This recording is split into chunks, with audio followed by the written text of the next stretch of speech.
नमस्कार साथियों, आज एक प्रश्न है कि जो एटम का साइज़ है, परमाणु का आकार जो है, वो जब आप जैसे जैसे परमाणु क्रमांक बढ़ेगा तो परमाणु के आकार पर उसका क्या प्रभाव पड़ेगा, ये प्रश्न है।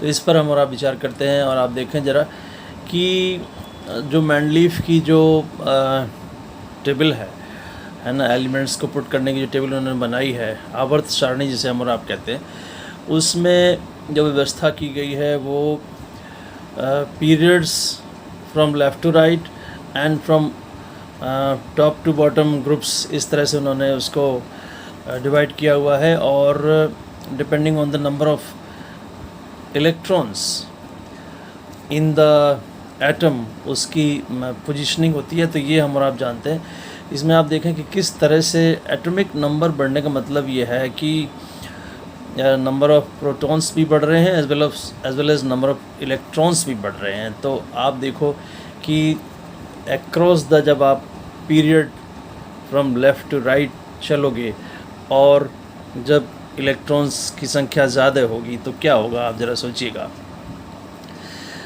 देखें आपकी इलेक्ट्रॉन्स की संख्या एग्जैक्टली इक्वल टू प्रोटॉन्स की संख्या भी होती है। इसका मतलब ये है कि न्यूक्लियस में प्रोटॉन्स की संख्या भी बढ़ती जा रही है जो कि पॉजिटिवली चार्ज्ड है।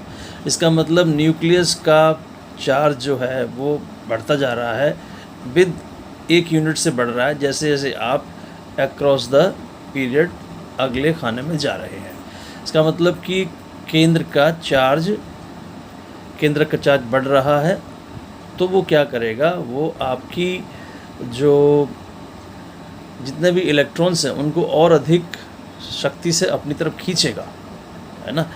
तो और वैसे आप अपनी तरफ खींचेगा माने आप समझें कि अब एटम का साइज़ छोटा होने वाला है ना।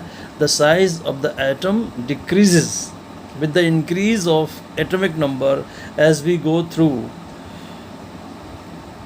Across the periods. जैसे जैसे हम पीरियड्स में आगे बढ़ते हैं फ्रॉम लेफ़्ट टू राइट, तो आप परमाणु का आकार छोटा होता जाता है जैसे जैसे आप एक के बाद एक इलेक्ट्रॉन और ज़्यादा बढ़ाते चले जाते हैं।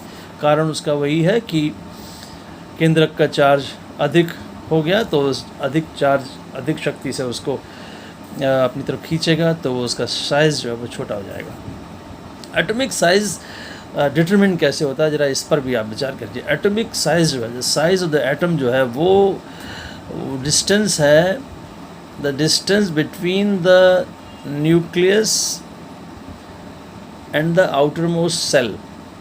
यानी कि आप देखें कि एटम में जो केंद्रक है वहाँ से लेके सबसे बाह्य जो कक्षा है जिसमें इलेक्ट्रॉन्स घूम रहे हैं, उसके बीच की दूरी को हम परमाणु की त्रिज्या कहते हैं। और परमाणु त्रिज्या रेडियस ऑफ द एटम, और रेडियस ऑफ द एटम से ही एटम के साइज़ को आप डिटरमिन करते हो, है ना। इसको हम लोग एंगस्ट्रॉम में अक्सर मेज़र करते हैं, 10⁻⁻10, है ना, ये आपने यूनिट सुना होगा।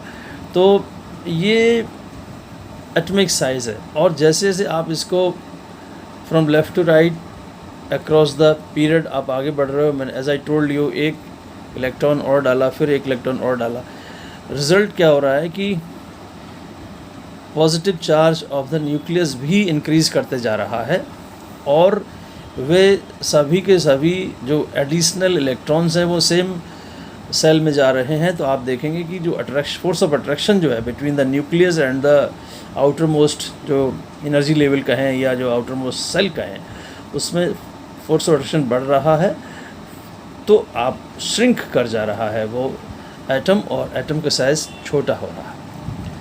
अब देखें आप डाउन द ग्रुप क्या होगा।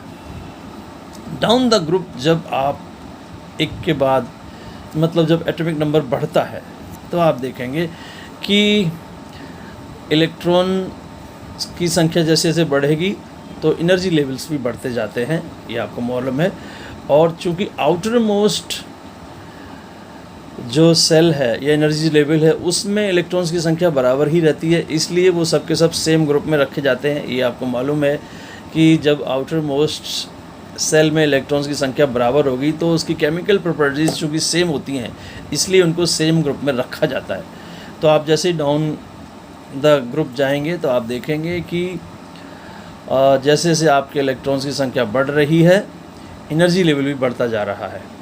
और इस तरह से आप देखेंगे एनर्जी लेवल के बढ़ने का मतलब है कि इलेक्ट्रॉन्स जो हैं अगली सेल में रादर अगली ऑर्बिट में, है ना, जो KLM, ये आपने सुने होंगे इनके नाम, जो एनर्जी लेवल के अकॉर्डिंग जो उनकी ऑर्बिट्स के नाम दिए गए हैं, उसमें जाके अगली लेवल पे जाके इलेक्ट्रॉन्स जुड़ते हैं।